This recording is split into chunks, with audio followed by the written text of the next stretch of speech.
عندما تأتي المؤسسات لتستلم المؤسسات الخدمية والأمنية والشرطية، قبل أن يتوجه كل من يحمل السلاح أن يتوجه إلى ثكنته وأن يلتزم بفرقته أو بكتيبته أو بلوائه ويخرج إلى المعسكرات. لا نقبل ولا نسمح على الإطلاق. Good evening. In a dramatic escalation following the fall of President Bashar al-Assad's government in Syria, Syrian rebel leader Abu Muhammad Jolani, the head of Hayat Tahrir al-Sham, HTS, has issued a chilling warning to Iran's supreme leader Ayatollah Ali Khamenei. This bold statement, made just hours after the successful toppling of the Assad regime, marks a significant shift in the balance of power in the region. Jolani's message, aimed directly at Iran, signals a major challenge to Tehran's influence in Syria and the broader Middle East. Speaking from a newly liberated area in Damascus, Jolani addressed Iran's long-standing involvement in Syria, including its support for the Assad regime and its backing of Hezbollah, the Lebanese militant group.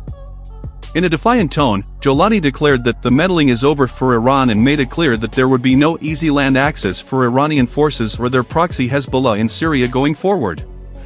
This statement is not just a rhetorical flourish. It reflects the shifting dynamics in Syria and the broader region, where the collapse of Assad's regime has opened new possibilities for realigning power. Jolani's remarks come at a time when the Syrian conflict has reached a crucial turning point. The fall of Assad has left a power vacuum that is now being contested by various rebel factions, with HTS being one of the most dominant groups in the northwest.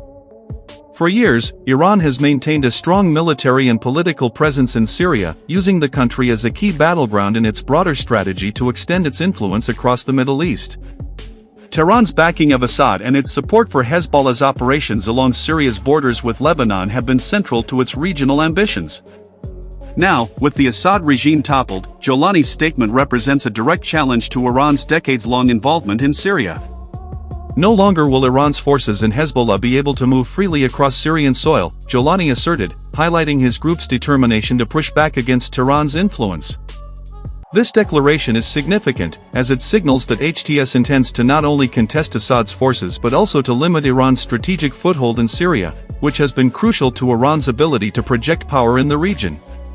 The stakes are high for both Iran and HTS.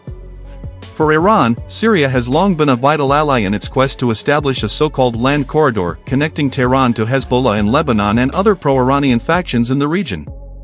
This corridor provides Iran with both a military and logistical lifeline, allowing it to move fighters, weapons, and resources across the region. HTS, however, has made it clear that it will not allow this critical route to remain open, particularly in areas it now controls. By cutting off Iran's access to land routes, Jolani's group is aiming to severely disrupt Tehran's military supply lines and strategic objectives. Jolani's statement also carries deep regional implications, particularly for Hezbollah, which has long been a key proxy for Iran in the Middle East. Hezbollah's role in Syria, where it has fought alongside Assad's forces against rebel groups, has been a major point of contention. While Hezbollah has maintained its support for Assad, its operations in Syria have frequently brought it into direct conflict with groups like HTS. By limiting Hezbollah's ability to operate freely in Syria, Jolani is not just challenging Iran, he is directly confronting one of the most powerful non-state actors in the region. In his message, Jolani warned that Iran's influence in Syria would now be contested by a unified resistance, and he vowed that his forces would not allow Tehran to shape Syria's future. The HTS leader called on all factions opposed to Iranian and Hezbollah interference to unite in the pursuit of a free and sovereign Syria. The rhetoric of resistance echoes the long-standing themes of the Syrian opposition, which has long resisted the Assad regime's alliance with Iran. Jolani's message, however, goes one step further, positioning HTS as the central force in the battle to drive out Iranian influence. The growing divide between HTS and Iran also reflects the broader fragmentation of the Syrian conflict. While the fall of Assad's government presents an opportunity for many rebel factions, it also creates a new set of challenges. The country is now divided between multiple armed groups, each with their own interests, and the power vacuum left by Assad's downfall is likely to lead to further fragmentation and competition for control. In this context, Jolani's declaration against Iran highlights the emergence of HTS as a dominant force that will likely play a significant role in shaping Syria's post-Assad future. Iran, for its part, has not yet responded directly to Jolani's challenge. However, Tehran has long viewed Syria as a crucial strategic ally, and it is unlikely to relinquish its influence without a fight. Iran's military presence in Syria, which includes both regular forces and allied militias, is a central pillar of its regional strategy. It provides Iran with a foothold near Israel's borders and serves as a buffer against Western and Israeli influence in the region. Losing access to Syria's land routes would be a significant blow to Iran's ambitions in the Middle East. Experts believe that Jolani's challenge to Iran will not only intensify the rivalry between HTS and Tehran but also draw in other regional powers. Turkey, which has supported various Syrian opposition groups, including HTS, could play a key role in shaping the future of Syria. Ankara's interests in limiting Kurdish autonomy and countering Iranian influence in the region align with the goals of groups like HTS, and Turkey may seek to capitalize on the instability created by Assad's fall. At the same time, Israel will be closely watching these developments, as it has long been concerned about Iranian influence in Syria and the presence of Hezbollah near its borders. Dr. Reza Khatami, an expert on Middle Eastern geopolitics at the University of Tehran, noted that the confrontation between HTS and Iran could lead to a broader regional conflict.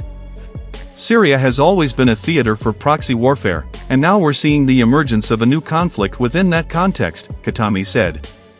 Jolani's message to Khamenei is a signal that the future of Syria is not just about Assad's fall, it's about who gets to shape the country's future and who controls its strategic routes. Looking ahead, the path for Syria is uncertain. The toppling of Assad has created an opportunity for change, but it also brings with it a host of challenges. The battle for Syria's future will likely be fought not only by local groups like HTS and the remnants of the Assad regime but also by regional powers such as Iran, Turkey, and Israel, each with its own interests at stake. Jolani's challenge to Iran is a significant step in the broader struggle for control of the country, and it is a development that will shape the trajectory of Syria's post-Assad era. In conclusion, the chilling message from Syrian rebel leader Abu Muhammad Jolani to Iran's Khamenei is a bold declaration of intent. HTS is signaling that it will no longer tolerate Iran's influence in Syria, particularly with regard to the movement of Hezbollah and other Iranian-backed forces. As Syria's future remains in flux, this new phase of the conflict promises to reshape the geopolitical landscape in the Middle East, with profound implications for regional and global security.